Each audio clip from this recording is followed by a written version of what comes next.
कि प्रियंका गांधी इस देश का भविष्य है। तो सवाल ये क्यों नहीं उठ रहा कि मोदी साहब कांग्रेस में आना चाहते हैं? सवाल यही क्यों उठा कि गुलाम नबी बीजेपी में जाएंगे?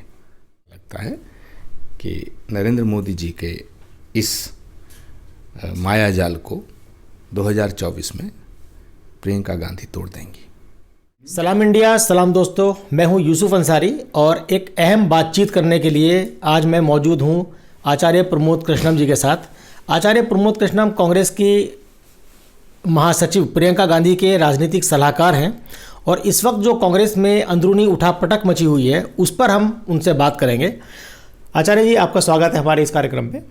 सबसे पहला सवाल यह है कि कांग्रेस पर आज सवाल उठे हैं और सवाल भी कांग्रेस के अंदर से उठे हैं कि जिस तरह से कांग्रेस ने पश्चिम बंगाल में आईएसएफ के साथ गठबंधन किया है उसको लेकर के पार्टी के वरिष्ठ नेताओं ने सवाल उठाए हैं। और ये सवाल उठाया कि भाई कांग्रेस केरल में मुस्लिम लीग से गठबंधन करती है, यहाँ आईएसएफ से किया, असम में एआईएयूडीएफ से किया, तो कांग्रेस धर्मनिरपेक्ष पार्टी नहीं रह गई है क्या कहेंगे इसको लेकर के? बीजेपी ने भी अभी प्रेस कॉन्फ्रेंस की है और बीजेपी ने कांग्रेस पर काफ़ी गंभीर आरोप लगाए हैं, क्या कहेंगे? देखिए, बीजेपी का तो फर्ज बनता है कांग्रेस पे आरोप लगाना, लेकिन कांग्रेस के भीतर कुछ ऐसे लोग हैं जो कांग्रेस को लेफ़्ट के रास्ते पे ले जाना चाहते हैं, जबकि कांग्रेस न लेफ़्ट है न राइट है। कांग्रेस गांधी के द्वारा, पंडित नेहरू के द्वारा स्थापित किए गए कुछ सिद्धांतों की पार्टी है जो रघुपति राघव राजा राम से शुरू होता है और ईश्वर अल्लाह तेरो नाम पे ख़त्म होता है। तो मैं जहाँ तक समझता हूँ कांग्रेस किसी भी तरह के फैनेटिक ऑर्गेनाइजेशन के या फैनेटिक पार्टी के या फैनेटिज्म का साथ नहीं दे सकती है। कांग्रेस अगर हिंदू फैनेटिज्म के खिलाफ है तो उसको इस्लामिक फैनेटिज्म के खिलाफ भी होना पड़ेगा, जो संगठन इस्लाम का नाम लेके फैनेटिक बातें करते हैं। तभी तो कांग्रेस है। लेफ्ट तो लेफ्ट है, राइट तो राइट है। यही बात कांग्रेस सबको लेकर के चलती है और चलेगी।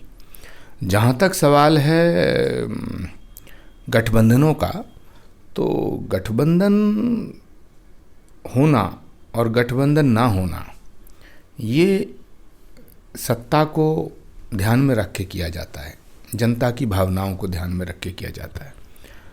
तो अभी जो ये मुद्दा उछला है ये गंभीर है और अगर कोई भी मुद्दा हमें फ़ायदा पहुंचाता है लेकिन हमारी पार्टी के सिद्धांतों को तोड़ता है तो हमें उससे परहेज करना चाहिए।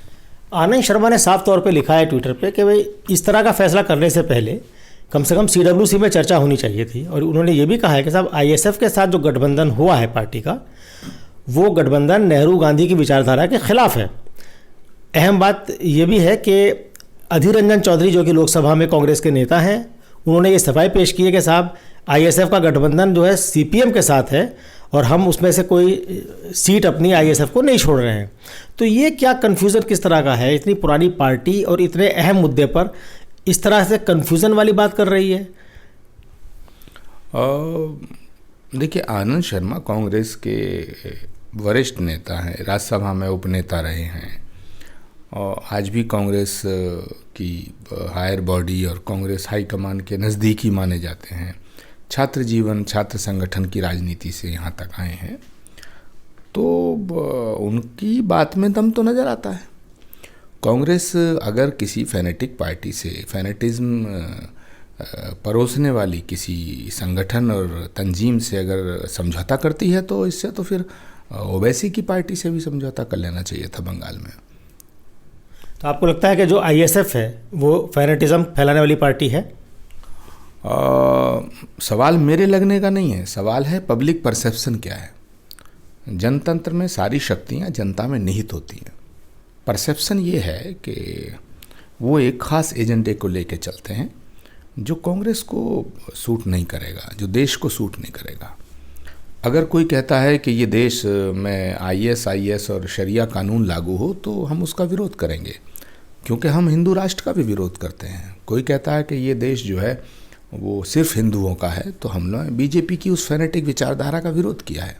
तो हम बीजेपी की फैनेटिक विचारधारा का विरोध करें, हम बीजेपी के फैनेटिज्म को तो काउंटर करें और किसी दूसरे तरह के फैनेटिज्म को एक्सेप्ट करें, तो ये तो ठीक नहीं होगा। आचार्य जी, आपको क्या लगता है कि इतनी बड़ी पार्टी है, इतनी पुरानी पार्टी है, वर्षों से देश और प्रदेश की सत्ता में रही है, वो इस मुकाम पर आकर 2 लोकसभा चुनाव लगातार हारने के बाद क्या कांग्रेस के अंदर हिम्मत, हौसला ख़त्म हो गया है? और क्या अब ये एक तरह से वैचारिक वैक्यूम की स्थिति पार्टी के अंदर आ गई कि साहब इस तरह के मुद्दों पर पार्टी सोच नहीं पा रही है कि हमारी बुनियाद क्या क्या है, हमारी जड़ें कहाँ हैं और हमें कहाँ आगे जाना है? क्यों नहीं सोच पा रही है, क्या वजह है? नहीं, बिल्कुल आप ठीक कह रहे हैं, लेकिन हाँ, थोड़ा सा वैक्यूम क्रिएट हुआ है। कांग्रेस वर्किंग कमेटी में लोगों ने बोलना बंद कर दिया। कांग्रेस वर्किंग कमेटी का जो एक लेवल था वो थोड़ा सा डाउन हुआ है। उस पर ही तो चर्चाएं हो रही हैं, उसी पे तो चिंतन हो रहा है। और जब चिंतन होता है तो मंथन होता है तो अमृत भी निकलता है, विष भी निकलता है। कोई विष पान करता है, कोई अमृत ग्रहण करता है, तो अमृत भी निकलेगा, अमृत निकलेगा। मुझे लगता है कि कांग्रेस के इस चिंतन और मंथन से अमृत निकलेगा। तो चिंतन मनन का कोई प्लेटफॉर्म नहीं है। पिछली बार जो बैठक हुई थी कांग्रेस की दिसंबर में, उसमें यह तय हुआ था कि कांग्रेस बहुत जल्द एक चिंतन शिविर बुलाएगी, जैसा पचमढ़ी में बुलाया गया था, शिमला में बुलाया गया था। कहने को जयपुर में हुआ था, लेकिन जयपुर में कोई चिंतन वगैरह तो कोई बात देखने को मिली नहीं थी। तो चिंतन शिविर कहाँ है जहाँ कांग्रेस के नेता अपनी बात रखें? क्योंकि पार्टी को मंच उपलब्ध नहीं करा पा रही है, इसलिए लोग ट्विटर पे बात रख रहे हैं, चिट्ठी लिख रहे हैं। जो चिट्ठी लिखते हैं उन्हें असंतुष्ट माना जाता है, उनके पार्टी से निकालने की उन्हें मांग होती है। और वो लोग कहते हैं भाई हम तो कांग्रेस हैं, कांग्रेस के अंदर हम किसी चोर दरवाजे से नहीं आए हैं, पिछले दरवाजे से नहीं आए हैं, सामने से आए हैं, यूथ कांग्रेस से आए हैं, छात्र कांग्रेस से आए हैं, तो हमारे कांग्रेसी होने पर क्यों सवाल उठते हैं? तो कांग्रेस एक ऐसा मंच या चिंतन शिविर टाइप का या कोई ऐसी बैठक करके क्यों इन मसलों का समाधान नहीं करती है? क्या वजह है? देखिए, जब 2019 में राहुल गांधी ने इस्तीफा दिया कांग्रेस की अध्यक्षता से, तो कांग्रेस वर्किंग कमेटी का ये फर्ज था, ये दायित्व था कि वो नया अध्यक्ष चुनते। कांग्रेस वर्किंग कमेटी ने वो गलती की है। मैं तो कहूँगा कि ये पाप कांग्रेस वर्किंग कमेटी ने किया है। जब राहुल जी ने ये कह दिया कि मैं अध्यक्ष नहीं बनूंगा, तो फिर क्यों 1 दिन 2 दिन, 1 हफ्ते 2 हफ्ते, 2 महीने, 4 महीने, 2 साल हो गया। राहुल गांधी ने साफ कर दिया कि मैं भी अध्यक्ष नहीं बनूंगा, मेरे परिवार का भी नहीं बनेगा। तो इस परिवार को क्यों बदनाम करना चाहते हैं आप? क्यों परिवार को बर्बाद करना चाहते हैं? ये वो परिवार है जिसने इस देश के लिए कुर्बानियाँ दी हैं। पंडित नेहरू ने आनंद भवन इस देश के लिए दिया, मोतीलाल नेहरू से लेकर के और प्रियंका गांधी तक। आपको कहाँ लगता है कि ये लोग सत्ता के भूखे हैं? सोनिया गांधी चाहती तो प्राइम मिनिस्टर बन सकती थी, लेकिन मनमोहन सिंह को बनाया। राजीव जी के असैसिनेशन के बाद सोनिया गांधी प्राइम मिनिस्टर बन सकती थी, लेकिन नरसिम्हा राव को बनाया। जो परिवार प्रधानमंत्री की कुर्सी 3-3 बार दूसरों को दे सकता है, उस पर तुम इल्ज़ाम लगवा रहे हो।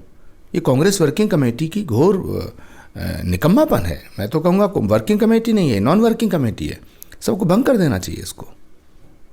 इन्हें, राहुल गांधी को, अगर राहुल जी ने ये कहा कि मैं अध्यक्ष नहीं बनूंगा, तो 1 दिन 2 दिन 3 दिन में ये नया अध्यक्ष बना देते। ये रोज कहते रहे कि हम राहुल गांधी को मना रहे हैं, जैसे राहुल गांधी बच्चे हैं क्या? राहुल गांधी बच्चे हैं, राहुल गांधी बचपना करते हैं। ये तो छवि कांग्रेस वर्किंग कमेटी ने बनाई है। तो मैं समझता हूँ कि ये जो कांग्रेस की आज दुर्दशा है, ये इसकी जिम्मेदार केवल एक राहुल गांधी को ठहराना या गांधी फैमिली को ठहराना ठीक नहीं है। Congress working committee is also responsible for that. Acharya ji, आपने कहा कि राहुल गांधी बच्चे नहीं है, बार बार उन्हें मनाने की कोशिश हो रही है, लेकिन एक परसेप्शन ये भी है कि राहुल गांधी ना तो खुद अध्यक्ष बनना चाहते हैं, उन्होंने साफ कह दिया साहब मैं नहीं बनूंगा। पिछली बैठक में खबर आई थी कि भाई उन्होंने कहा है कि पार्टी जो भी जिम्मेदारी देगी मैं निभाऊंगा, लेकिन उसके बाद फिर वो पीछे हट गए। वो किसी और को भी नहीं बनने देना चाहते, क्योंकि जब पार्टी में ये बात कही जाती है बैठक में कि भाई 99.9% लोग चाहते हैं कि राहुल गांधी ही अध्यक्ष बने। दिल्ली की प्रदेश कांग्रेस ने प्रस्ताव पारित किया, छत्तीसगढ़ की प्रदेश कांग्रेस ने प्रस्ताव पारित किया। तो ये तो वो बात है साहब, ना मैं खुद बनूंगा अध्यक्ष, ना मैं किसी को बनने दूंगा, तो फिर पार्टी कैसे चलेगी? नहीं, राहुल जी ने तो बड़प्पन दिखाया। राहुल गांधी ने तो कह दिया अभी मैं अध्यक्ष नहीं बनूंगा, और क्या कहें, वो पार्टी का एक सिपाही बन के काम करता रहूँगा। तो ये फैसला तो कांग्रेस वर्किंग कमेटी को करना चाहिए था ना, कि नया अध्यक्ष का चुनाव तुरंत करते। मैं ये कह रहा हूँ, कांग्रेस वर्किंग कमेटी ने ये फैसला क्यों नहीं लिया? कांग्रेस वर्किंग कमेटी को कौन रोक रहा था? तो कांग्रेस वर्किंग कमेटी में जो लोग हैं वो तो बड़े नेता जाते हैं। मुझे लगता है आजकल बड़े नौकर जा रहे हैं वहाँ। ये तो गलत है, ये तो in the interest of party बात नहीं है। पंडित नेहरू के टाइम में, पंडित नेहरू जी के टाइम में सरदार पटेल हुए, महावीर त्यागी हुए, उन्हीं की कैबिनेट में का हिस्सा थे, लेकिन वैचारिक स्वतंत्रता थी। सोनिया जी के सामने जितेंद्र प्रसाद जी चुनाव लड़े, सीताराम केसरी के सामने राजेश पायलट और शरद पवार चुनाव लड़े, और फिर एक पार्टी में रहे। तो यही तो खूबसूरती है कांग्रेस की कि इसमें सभी अपना अपना मत रखते हैं।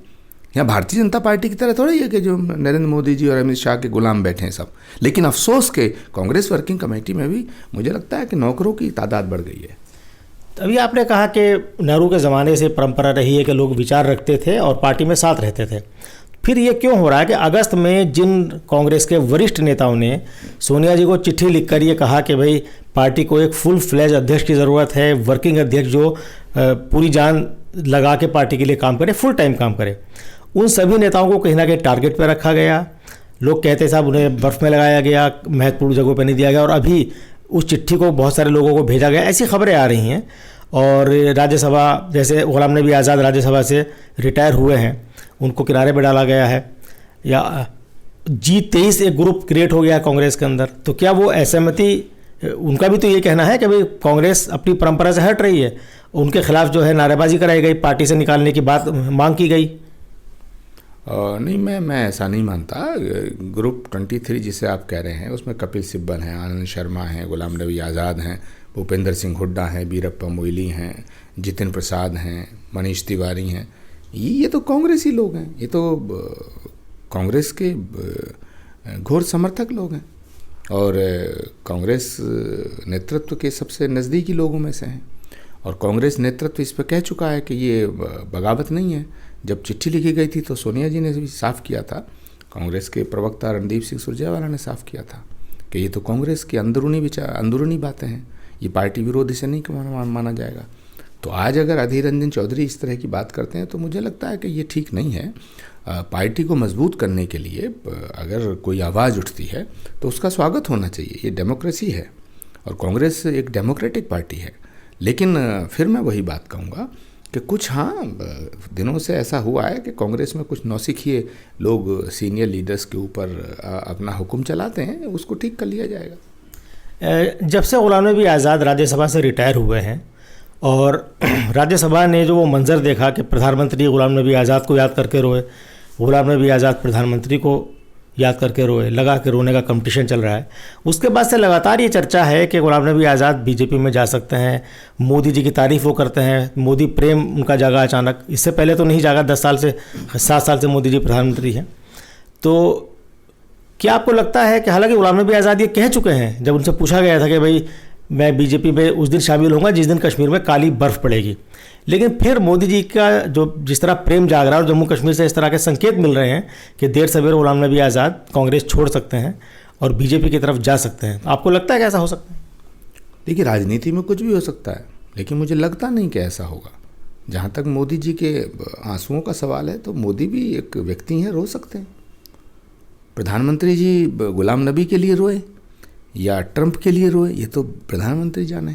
मगर जो पब्लिक ने देखा, भारत की संसद में उन्होंने गुलाम नबी को आज़ाद को सैल्यूट किया, उनके लिए आंसू बहाए, तो सवाल ये क्यों नहीं उठ रहा कि मोदी साहब कांग्रेस में आना चाहते हैं?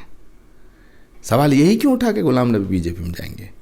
मुझे नहीं लगता कि गुलाम नबी आज़ाद जिस पृष्ठभूमि से आए हैं और कांग्रेस पार्टी ने उन्हें सब कुछ दिया है, आज गुलाम नबी आज़ाद जो हैं वो कांग्रेस की बदौलत है। तो मुझे नहीं लगता कि वो उम्र के इस पड़ाव पर, इस दौर में, इस मोड़ पर अपनी विचारधारा से समझौता करेंगे। लेकिन उन्हें सब कुछ हो सकता है। आज़ाद साहब को जो कुछ दिया पार्टी ने दिया और आज़ाद साहब ने भी पूरी ज़िंदगी पार्टी को दी।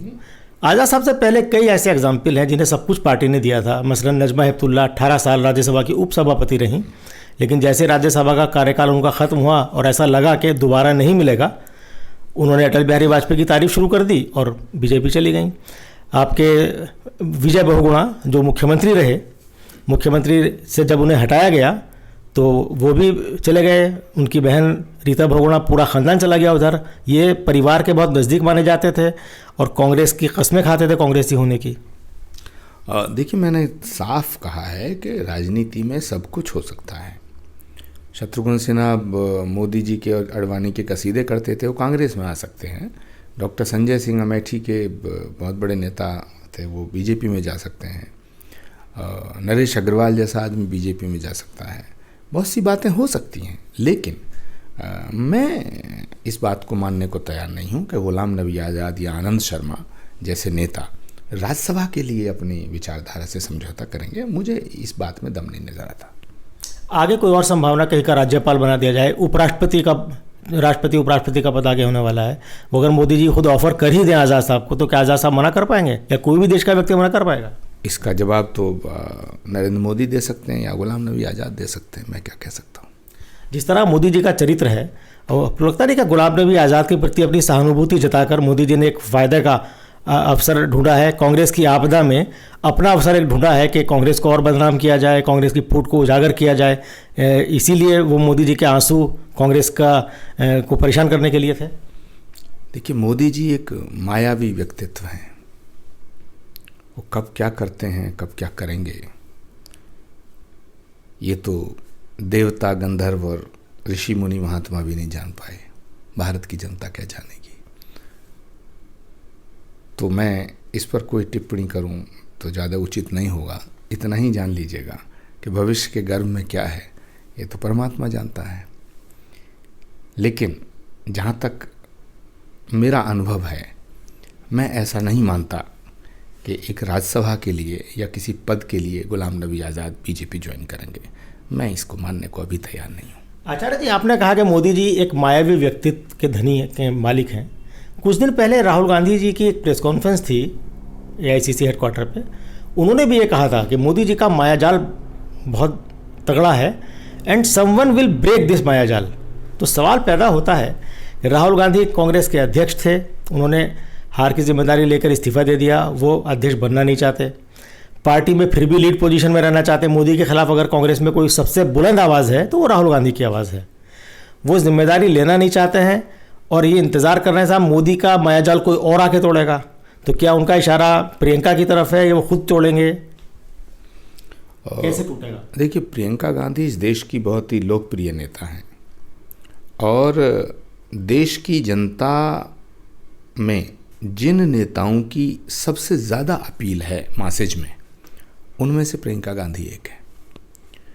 तो देश की जनता चाहती है कि प्रियंका गांधी आगे आएं। मैं भी चाहता हूं कि प्रियंका गांधी कांग्रेस का नेतृत्व करें, लेकिन ये फैसला तो कांग्रेस पार्टी के जिम्मेदारों को करना है और ख़ुद प्रियंका गांधी को करना है। लेकिन मुझे ऐसा लगता है कि जो देश का वर्तमान राजनीतिक परिदृश्य है, उसमें मोदी जी के मायाजाल को तोड़ने वाली अगर कोई शक्ति है तो उसका नाम प्रियंका गांधी है। बहुत बड़ी बात कह रहे हैं आप ये। मतलब मान लिया आपने कि राहुल गांधी नहीं तोड़ पाएंगे मोदी का मायाजाल, प्रियंका गांधी तोड़ पाएंगे? मैंने ये नहीं कहा राहुल गांधी नहीं तोड़ पाएंगे। मैंने सिर्फ ये कहा है कि मुझे ऐसा लगता है कि नरेंद्र मोदी जी के इस मायाजाल को 2024 में प्रियंका गांधी तोड़ देंगी। क्या प्रियंका गांधी यूपी से बाहर पहली बार असम गई हैं चुनाव प्रचार करने के लिए? तो क्या ये माना जाए कि पार्टी का नेतृत्व संभालने की दिशा में प्रियंका गांधी ने पहला कदम उठा दिया है? आप प्रियंका गांधी के राजनीतिक सलाहकार हैं, उस नाते आप बताइए। देखिए, जहाँ तक मैं महसूस करता हूँ, समझता हूँ गांधी फैमिली को, तो वो उन्होंने कभी पद की और सत्ता की चिंता नहीं की है। वो पद के भूखे नहीं हैं, सत्ता के भूखे वो लोग नहीं हैं। मगर देश की जनता चाहती है कि प्रियंका गांधी इस देश की प्रधानमंत्री बने और उनमें उनकी दादी की छवि देखी जाती है।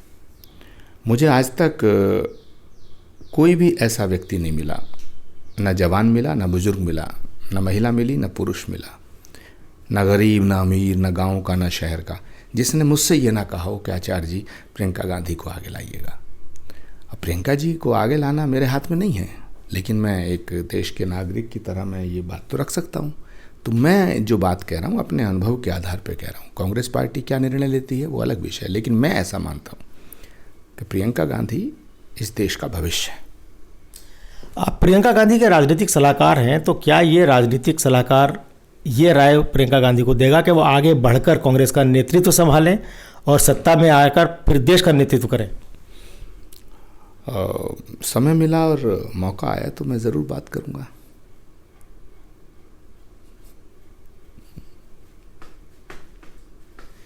आचार्य जी, बहुत बड़ी बात आपने कह दी है और आपने अपने अनुभव भी साझा किए हैं।